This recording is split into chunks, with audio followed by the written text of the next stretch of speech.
You're listening to sermons from La Cañada Congregational Church and Pastor Kyle Sears. Join us in person every Sunday at 10 a.m. in La Cañada for worship.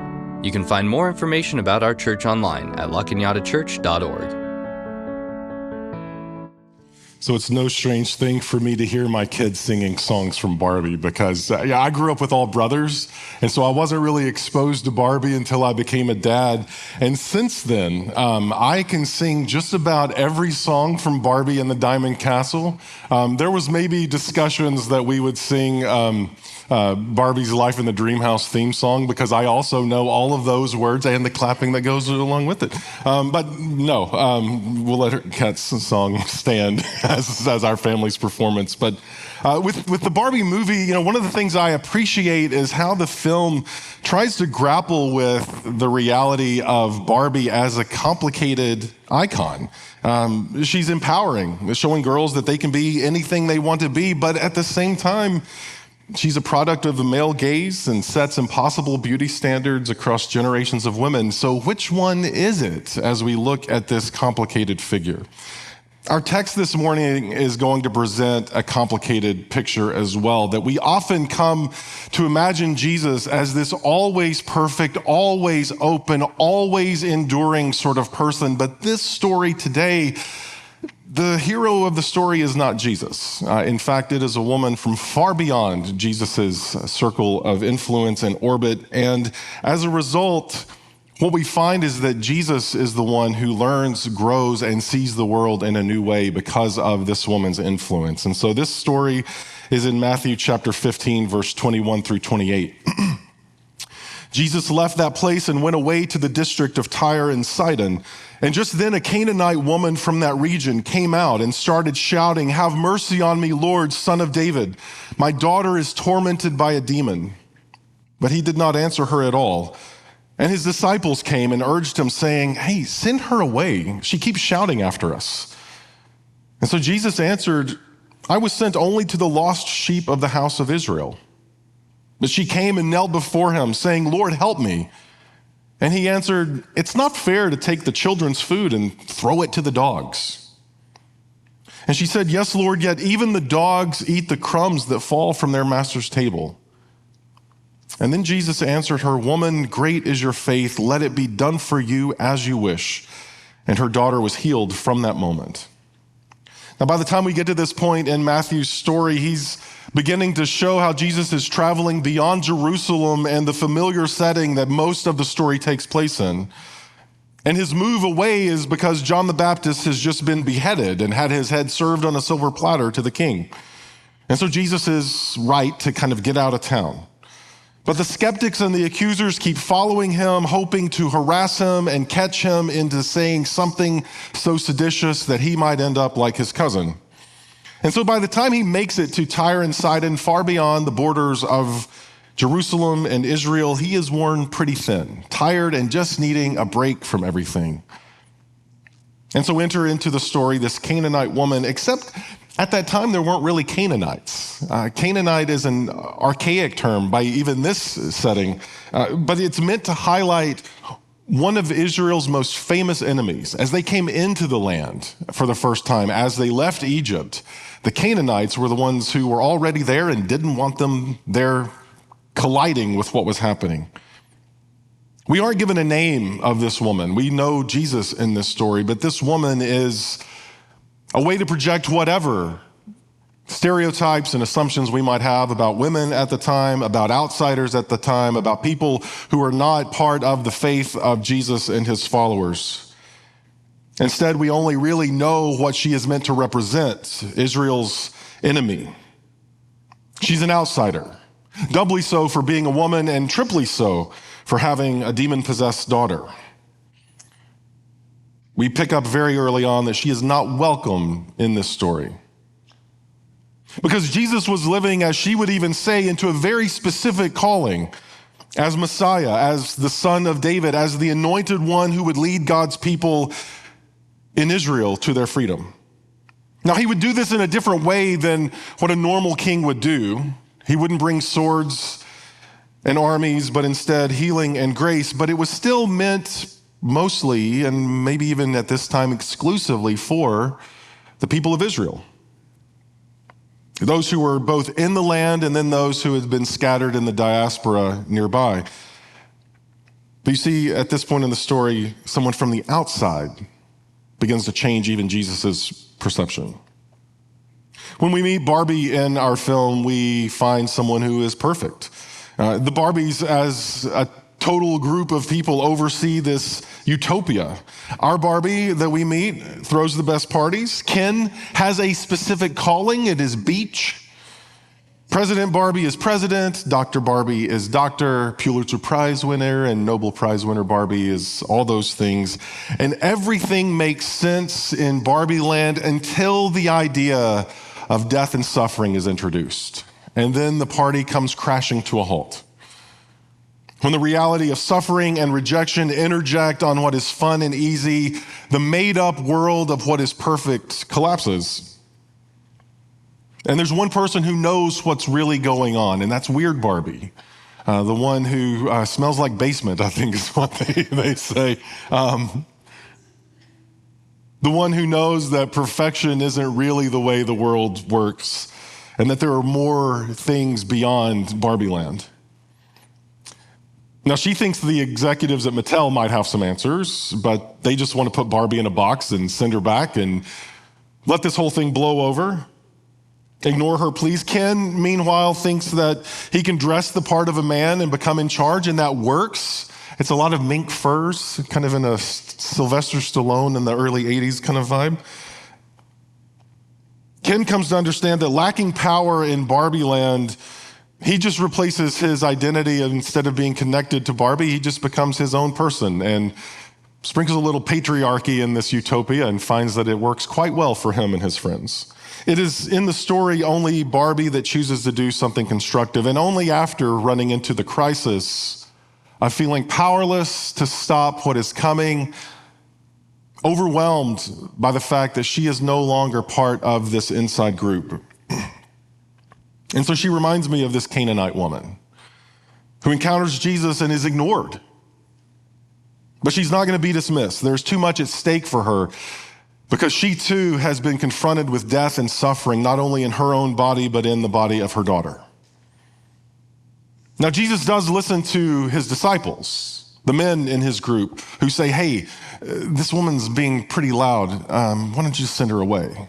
And he does that, or at least tries to. Because he says, listen, my calling, like Ken's, is only beach. Mine is only to the lost sheep of Israel. That's just how it is. That's the way that God has set this whole thing up. It's not fair for me to throw the children's foods to the dogs, the outsiders, those like you.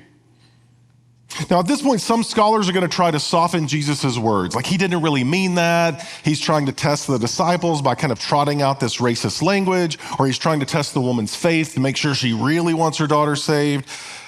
To me, it makes more sense to just take Jesus at his word here, because it feels more cruel for Jesus to kind of use this language just to try to make a point.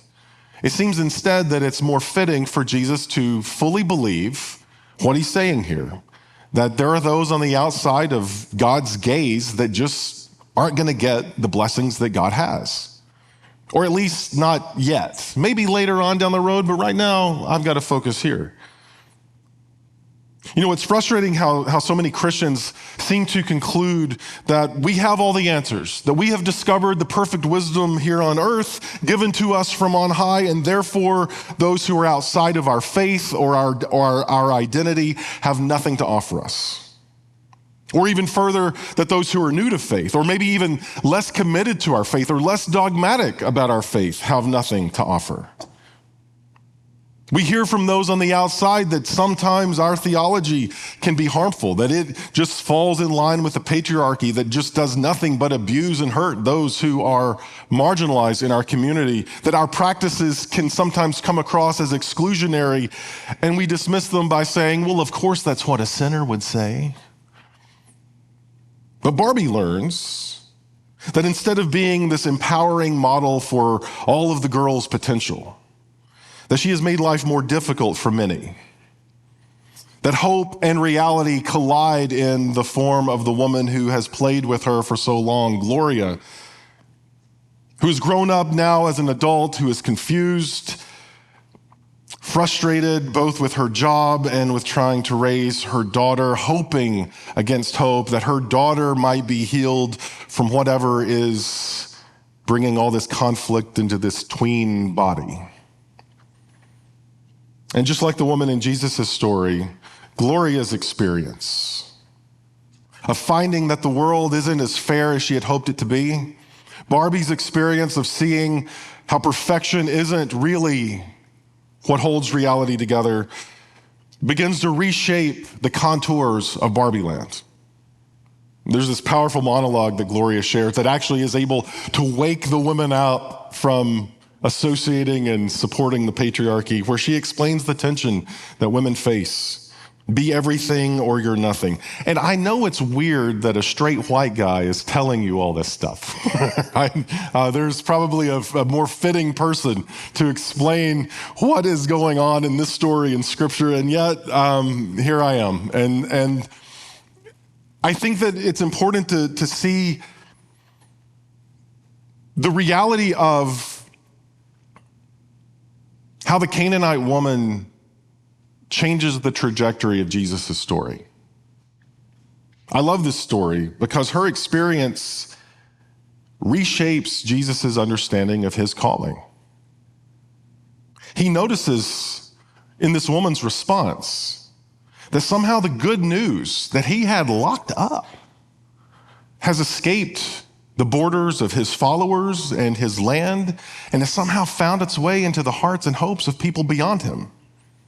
That God's healing is breaking through into the lives of the unexpected. And her boldness, who would say, call me a dog if you will, but even the dog gets to have crumbs. So don't hold back. Make the mess you want, and I'll be here to take whatever's left over. Suddenly expands Jesus' understanding so that he calls her woman. He names her for who she is. The power of this humanity of Jesus is that God would experience our life in a way that would otherwise not be known. It seems that for some reason, that in the love of God, to know what it means to be human becomes human. To interact with those who may not feel like a place like this is a place for them. Going from unknown to known, from misunderstood to understood, from ignored to heard is a powerful transition. It means that we matter, that we have agency, that we can do something. And for God to discover or to realize or to understand more deeply what it means to be human because we have told God what it's like is a way that we can shape God's reality. Again, we often don't think that that's part of our role as humans, is to clue God in on what it's like being here. That's what Gloria does for Barbie, is to kind of give a picture of what it means to be human. It's not really a compelling picture. And yet by the end of the film, what she says is rather than being the idea, the product of an imagination, I want to be the one who dreams and who imagines and creates.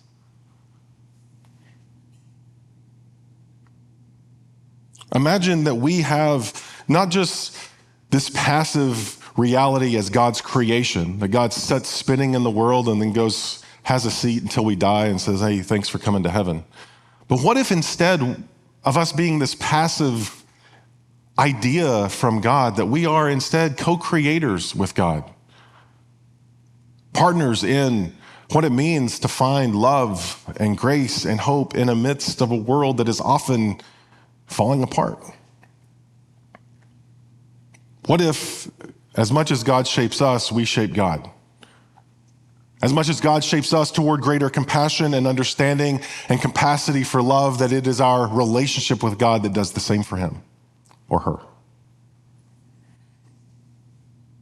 So now the borders of God's mission have expanded to include this woman and her daughter and all women and daughters. The theme of our films this year is Made for Us because that is what we are made for. We are made for us. We are made for community with one another. Belonging where the Allens and the Midges, the weird Barbies and the Canaanite women, the Mattel executives and the Kens find one another as enough. Not perfect, but enough. But we're not enough to just stay locked into whatever our prescribed roles are.